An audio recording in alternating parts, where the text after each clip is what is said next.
Hello and good day to everyone. My name is Montes. I'm a fertility doctor in Bogota, Colombia. So today we're going to talk about control ovarian stimulation. This is a huge topic and I'm going to try to make it easy and as fast as I can.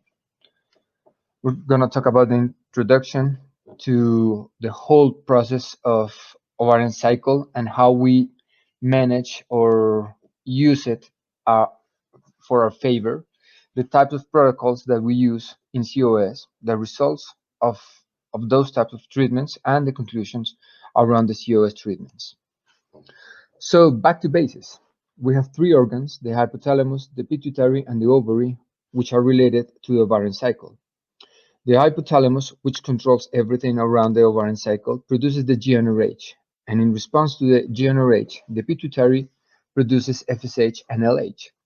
And those FSH and LH goes to the ovary where it stimulates its cells, first the granulosa, then the theca cells. At the beginning of the ovarian cycle, the FSH stimulates the ovary so it produces estrogen. But those estrogens are going to do a negative feedback over the hypothalamus, which in response reduces the level of GnRH and FSH and LH.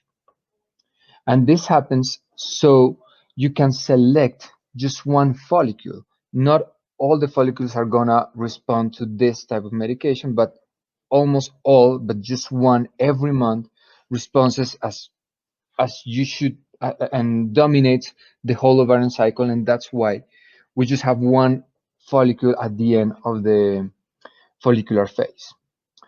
So in this slide, we have the whole ovarian cycle and the hormones and the response. Here we have the menses, and on the second day, we have the first part, which is the recruitment, and the FSH goes up or increases, and with this increase, the estradiol starts to increase also. So that way, you're gonna have more than just one egg during the recruitment phase, and this is the early follicular phase. When you have the whole recruitment and the estradiol levels start to do the negative feedback, you're going to have another process. That is the selection of the dominant follicle. And in this phase, the FSH diminished in response to the estradiol that is increasing. And this is a way for the body to kill all the other follicles that are not gonna be the dominant. And after this, you're gonna have a positive feedback from the estrogen, and that feedback, that positive estrogen feedback, is gonna increase the response from the LH, and this is the late follicular phase. And in this phase, you already have a dominant follicle that is gonna ovulate. So when you pass a threshold of 200 picograms per milliliter of estradiol, the negative feedback is going to change and it's going to become a positive feedback. And this positive feedback is going to trigger the LH peak. And this peak is going to trigger the ovulation. And after the LH peak, you're going to have the luteal phase, which is going to increase the progesterone levels, waiting for the pregnancy. And in case you don't have pregnancy, well, it just starts again. So for the ovulation trigger, you need to have a positive feedback from estradiol, and this positive feedback has to needs a threshold of 200 picograms per deciliter, as I already told you, and this needs to increase the levels of LH, and this increasing level of LH is going to take between 14 to 24 hours, and after the peak is going to still have a a higher level between 10 to 12 hours, which means that after this whole time occurs the ovulation. So the ovulation is gonna occur between 36 to 48 hours after the beginning of the LH peak. And this is very important for us because every type of treatment that we use a ovulation trigger, we're gonna use this same principle that the ovulation is gonna happen between 36 to 48 hours after the trigger, not before. Remember that the threshold of estradiol level is above 200 picograms per deciliter, and you can trigger or you can stimulate the trigger either with a GnRH agonist or HCG. After the trigger and after the ovulation, and this is another thing that is very important for us when we're trying to coordinate the endometrium and the oocyte and the oocyte trigger and the embryo development. This is very important for us. Is that after the ovulation, the fimbria grabs the egg, and the egg is fertilized in the ampulla of the fallopian tube, and it takes between 30 hours to 3 days to enter the uterus, and it doesn't enter before. So that means that the third day embryo is just beginning to enter the uterus. So as you can see in this slide, the prezygote is in the fallopian tube. The two-cell embryo, which is the first day after the fertilization, is still in the fallopian tube and also in four-cell division. Between the third and the fourth day, which is here and here, you'll see that after 3 to 4 days, it's gonna enter the junction, the uterotubal junction, and it's gonna be in the interstitial portion of the fallopian tube. And just the blastocyst, which is the embryo on its fifth to sixth day of development, is gonna be intrauterine. And also the implanting or hatch blastocyst, which is the sixth to seventh day of after fertilization, is going to be the day that actually implants the embryo. So this means that the beginning of the production of HCG is not going to be before that time. And also it means that we can like play or use this theory to define when to transfer embryos, and it will depend on how the development of those embryos are. And we also are trying to transfer on fifth day of development because the pregnancy rate is higher when you have a blastocyst than when you have a 3-day development embryo.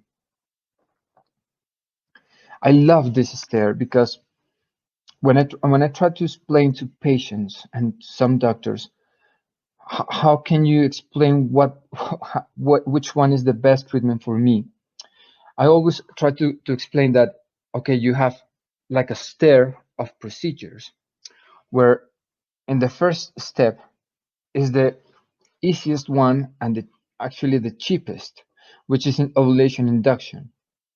And you can do this with just the theory of the ovarian cycle, and you just do a follow-up with ultrasound to check how is the development of this follicle, and you just trigger the ovulation. In the second step is the IUI, and the IUI also relates to this exact same theory, that you just stimulate or do a mild stimulation of the ovaries so you can have 1, 2, or maybe 3 follicles, and then you trigger the ovulation, and you just try to get the sperms closer to the egg and nothing else.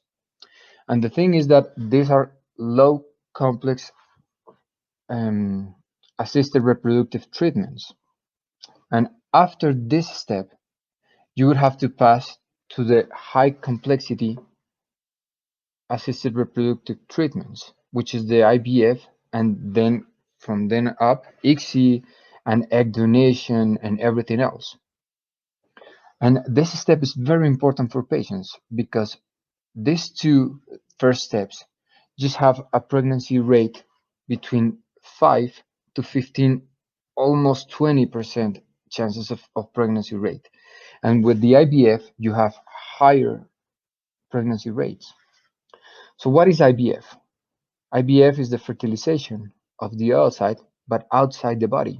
And it's very easy, this definition, because it's what it is. And the embryo development happens or occurs in the in vitro laboratory. And after this development, between 3 to 5 days, we do the embryo transfer. And this embryo transfer can be done in fresh or a thaw embryo transfer. So it's easier for us to explain this because you don't have to worry about the ovulation or if the ovaries are ovulating, because you're gonna assure that, because you're gonna grab those eggs and you're gonna take them to the laboratory and you're gonna know which ones are mature and which not. You're not gonna have to worry about the sperms, if the sperms uh, were there or were swimming through the fallopian tube and to the egg. You're not gonna have to worry about the fertilization in the fallopian tube, because you're gonna be certain in the IVF laboratory that the eggs are gonna be fertilized. And you're not gonna have to worry about the transport of the embryo through the whole fallopian tube, because you're gonna also be certain that the embryo is divided in the IVF lab. And you're just gonna have to worry about the implantation after the embryo transfer. So there are a lot of diagnoses related to infertility that need to have a IVF treatment. And the most common are the male factor, and the second one, the diminished ovarian reserve. There's another factor that is very related, and we see a lot in our clinics. That is when we have multiple factors between male and female. And there's a thing that happens with almost all patients when they're in your consult, and is that they have to find the blame in someone. It's like, okay, doctor, it's my fault or it's my husband's fault. And what we try to do is try to explain them that, well, to have a pregnancy, you need two parts, the eggs and the sperms. So try not to blame yourself or blame your husband, but to look forward and just do the whole treatment and try to get pregnant as soon as possible, especially in patients with diminished ovarian reserve. Because in some cases, and almost in these cases, we have to use the egg donation instead of the patient's eggs. So what is the objective of the IVF treatment for the patient and for us? The first one is to have multiple follicles development, so we have a lot of eggs, because as a reference says, as higher the number of oocytes, higher pregnancy rates.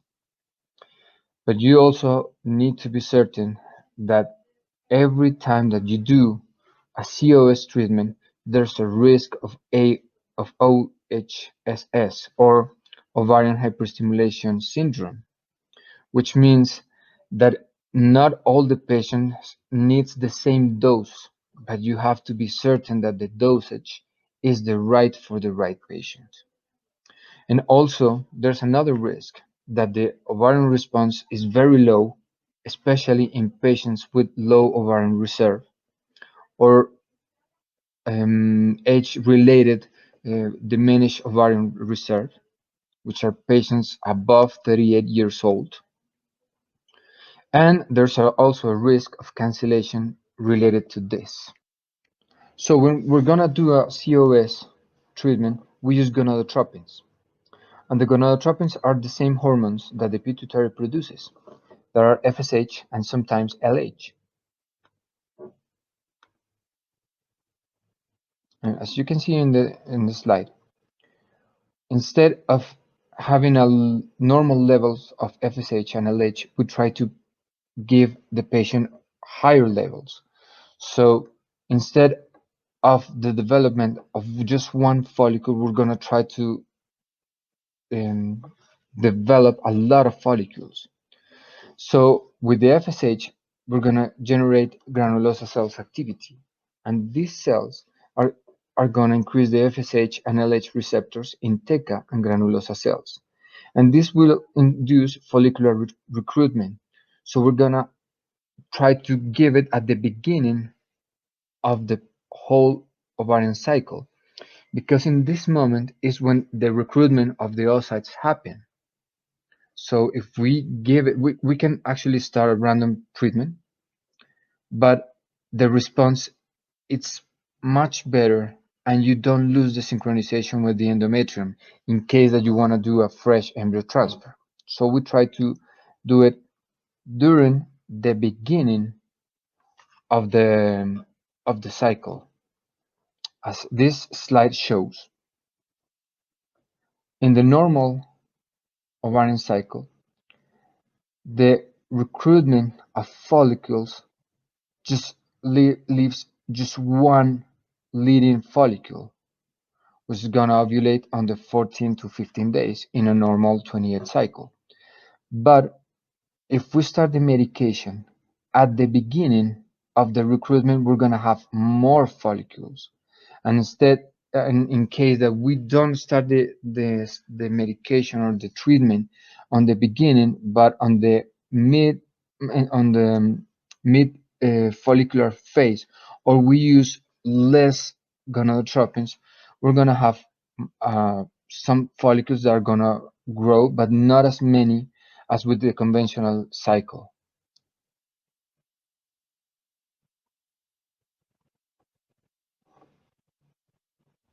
So in this slide, there's a meta-analysis made by Matorras et al. that wanted to answer the question about which gonadotropin is better for pregnancy rates and clinical pregnancy rates in speaking of recombinant FSH or highly purified FSH. And this meta-analysis concluded that the pregnancy rates are almost the same for both of them. So none of them is better than the other one. So in case that you want to use recombinant gonadotropin or HMG, you can use either of them, or even both, in case that you need maybe a better response. But the thing with the highly purified FSH as HMG is that the HMG has LH or LH response. So there are some patients where you don't need or you not want to stimulate the LH receptors. And for an example, those patients are patients with PCOS, where the LH levels are very high and the production of androgens in those cells is very high. So in these patients, you don't need LH stimulation. Instead, you just need FSH stimulation. So it would be better for that type of patients to just use FSH. This other meta-analysis also show the same thing, that there's no difference between the FSH, the recombinant FSH versus the highly purified FSH. So when we talk about protocols, there's a lot of different types of protocols, and it's very difficult to understand them because they just try to they're it's different, the description of every type of protocol. So I try to divide it in the three big groups. One that is called fixed dose, where you use the same dosage from the beginning of the whole treatment. When you start the medication on the second or third day of menstrual period, you start the same dosage and you keep the same dosage during the whole treatment until the trigger of ovulation. This type of treatment is usually used for poor responders, and the fixed dosage is between 150 to 300 units per day. But there's a very high risk of having OHS with this type of treatment or protocol, so it's not recommended for normal responder patients or highly responder patients. There's another one that is called a step up, where you start a dosage between 100 to 150 units per 5 days, and then it rises between 50 to 100 units per day until the end of the treatment. But remember that there's a theory that says that during the ovarian cycle, there's not just one recruitment wave, but sometimes two or even three. So in these patients, when you recruit at the beginning of the cycle and then you raises the dosage, it can happen that you can have more follicles that you want. And this is in this type of protocol, there's a very high risk of OHSS, especially if you do this type of treatment in PCOS patients. And this is different from another type of treatment that it's called low, slow, where you do actually a step up protocol, but with very low changes in the dosage and with a long time. And this is used especially for patients with PCOS for ovulation induction, which means low complexity treatments, not this type of treatments where when you want a lot of follicles. So actually, we don't recommend this type of treatment for any patients, especially for patients with high response.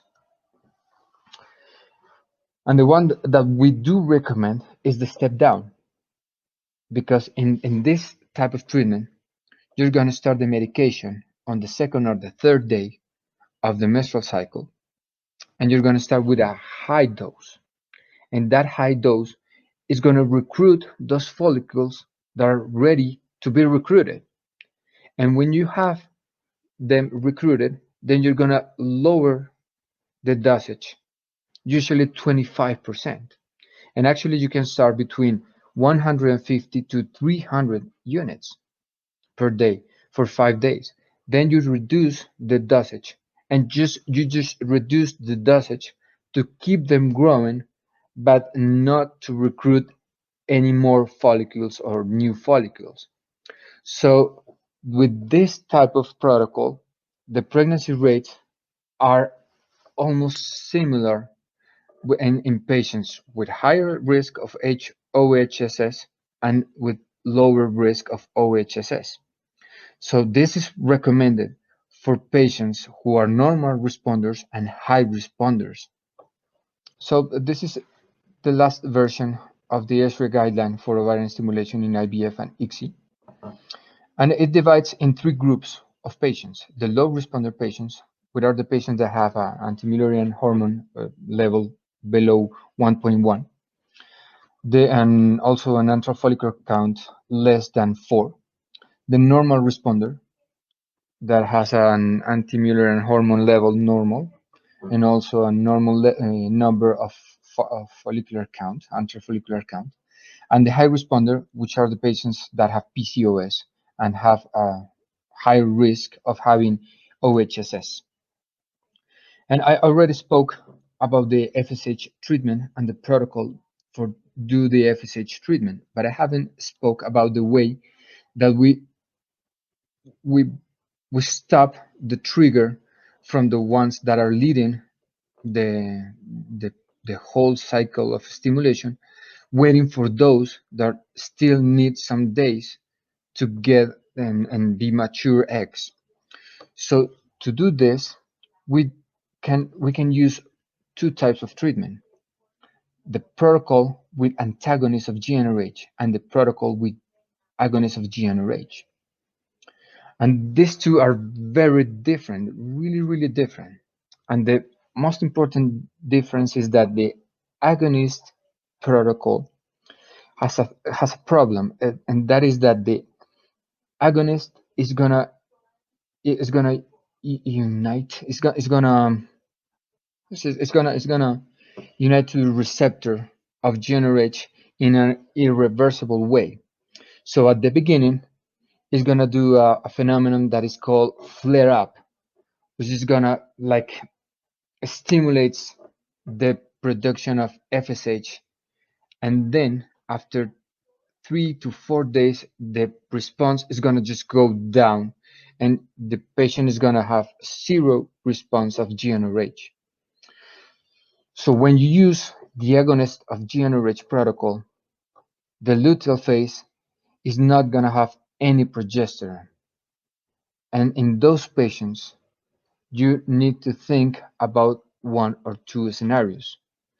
The first one is where you're just gonna have to use HCG during the luteal phase to keep the production of progesterone, or just cancel the embryo transfer and defer the transfer and do a different type of protocol to do a thaw embryo transfer. And in the antagonist has an advantage, and that advantage is that it unites to the receptor, but in a competitive way, and it lasts for just 24 hours. And after 24 hours, the antagonist response just stops. So in case that you just give one dosage of antagonist, it's gonna last for just 24 hours. So this type of protocol, you need to use the antagonist for each 24 hours after the beginning of the treatment. And there was a thing when they started using the antagonist protocol, and that the thing is that when you start the FSH and you start the antagonist at the same time, the response of the ovaries are not gonna be good. So in the recruitment phase, which is the first 5 to 6 days of treatment, if you start the antagonist, the response is gonna be very low. So you just have to use or start the antagonist when the Leydig follicle in any of the two ovaries is above 14 millimeters of size. So after explaining this, and I hope that you understand it. In case you didn't understand, I hope I have a lot of questions after this after this slide. Well, you can use different types of gonadotropins, but the important thing is that you can start with 100 to 300 units in low responder patients. You can start 150 to 225 units. And in high responders, you need to use a lower dose. And as you can see, you don't start above 150 units of gonadotropins because the risk of OHSS is very high. And with agonist protocols, remember that there's a phenomenon that is called flare up. And that flare up and the start of the treatment is going to make the FSH, endogenous FSH, go higher. So in these patients, you need actually to use a even lower dose of FSH. So the recommended dosage is between 100 and 125 units of gonadotropins at the beginning. The monitoring, well, there's another lecture about monitoring and ultrasound, but you need to use the ultrasound to monitorize the follicle size and number of follicles. And this monitorization cannot be done just once, but you need to do a lot of ultrasounds to check how the ovaries are growing. And so what we recommend is that you do a first ultrasound on the second or the third day of the menstrual period, just to check that there are not cysts that are producing estradiol. Because if there's a cyst that is already producing estradiol, which means that it might be above 12 millimeters, that cyst like takes all the FSH, and the response of the ovaries are not gonna be good. So we don't recommend that you start the treatment of COS in patients that have a cyst above 12 millimeters. We recommend a second ultrasound between the fifth and the sixth day of treatment. So you can be certain that the patient is having a good response. And about the beginning of the treatment with the antagonist, remember that you need to have a follicle above 14 millimeters to start the antagonist, not before. And we recommend another ultrasound between the ninth to the 12th day, and sometimes it's better to have an ultrasound between the ninth and the 10th day, and another one 48 to 72 hours, to be sure that the follicles are above 18 to 20 millimeters. There's another tip that it's very useful for you guys when you're doing a COS treatment, and that is with the FSH treatment. After 14 millimeters, the follicles are going to grow between 1 and 2 millimeters per day. So in case that you have the leading follicles between 16 and 17, you can just think, okay, if I have these follicles, I'm just gonna give 2 more days of gonadotropins, and I'm gonna check her in 48 hours, which means that if our leading follicles are between 16 and 17, 48 hours they're gonna be between 19 and 20. So this is just a small tip that is gonna be very helpful for you guys. And also, you need to check the endometrial thickness, especially in patients where you're gonna do a fresh embryo transfer. But this is a case-to-case decision. Remember, in high responders, sometimes it's even better to do the antagonist protocol, which has low levels or lower percentage of OHSS, but you can cancel the embryo transfer. And in some, if you see that there's a lot of follicles above 11 millimeters, I have spoken about this in another lecture also. When you have more than 19 follicles that are above 11 millimeters, it is better to trigger with agonist than with HCG. But if you trigger with agonist, it's better to cancel the transfer and do a thaw embryo transfer. So again, it's better to have this case-to-case decision about the endometrial thickness. And the estradiol level is not necessary to the follow-up of the treatments of any of these patients.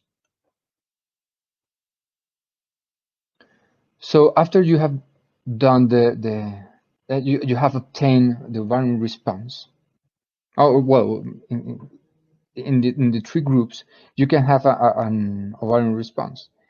In the low responders, when the response is bad, and that means that you don't have any follicles, you should do a cycle cancellation.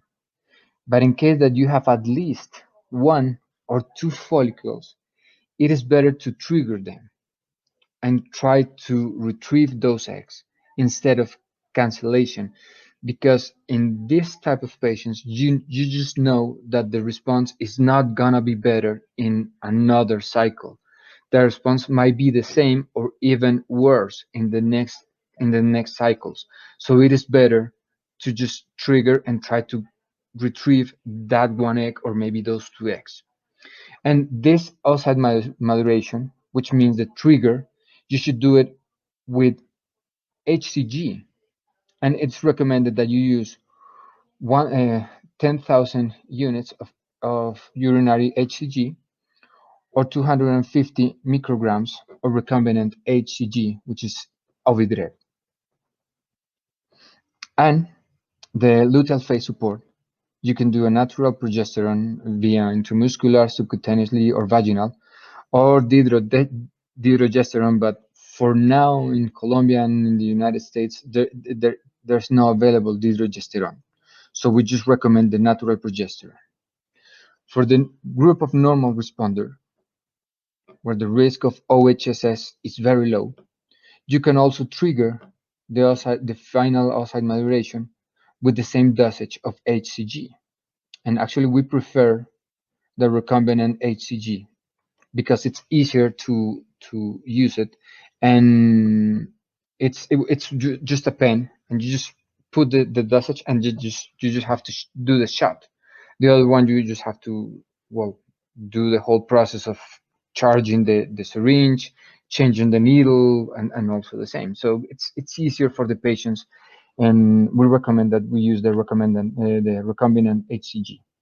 Also, the luteal phase support. We recommend natural progesterone, intramuscular, subcutaneously, or vaginal. And in high responder patients, well, this is a big group, because in this patients, there's a different choices of treatment. And as I told you before, it will depend on the case related patient. But what we do recommend is that if you're in a GnRH antagonist treatment, and you can do the trigger with GnRH agonist, do it and freeze all, because the pregnancy rates in these patients in fresh embryo transfers is very low. It's very low, and we don't recommend it. So, and you can freeze all, and then do a different type of cycle that is easier for the patient. The risk of OHSS is very low in this type of patients. And if you're doing an agonist treatment, and there's another problem with the agonist treatment, and that is that when you start an agonist protocol, you just married with this treatment from the beginning, and you cannot decide if you want to trigger with HCG or with agonist or with GnRH agonist. So you have to do the trigger with 5,000 units of HCG. And in these patients, sometimes it's better to not do the fresh embryo transfer and just the luteal phase support, because again, the pregnancy rates are very low in fresh embryo transfer, so we prefer to do the freeze all. But in some patients that can, I don't know, they live abroad, or don't want to do a different treatment, and they want to do the transfer in this cycle, well, there's a second choice of treatment, but you have to be very, very cautious and explain it very well to the patient that the risk of having OHSS is very high, and especially because OHSS, it can be presented with just the trigger of HCG, or even during the first weeks of pregnancy after the fresh embryo transfer. And the third case, or the third choice of treatment, is cycle cancellation. And you can do this in case that you have more than 30 follicles, or the risk of having OHSS, or severe or risk of having a severe case of OHSS is present. It's better just to cancel the cycle. Don't do the trigger, don't retrieve those eggs, but it doesn't happen often. So I think that there's a good tool for us when we treat patients, high responder patients, and that's to do the trigger with 200 units. I mean 200 units of 200 picograms of GnRH agonist.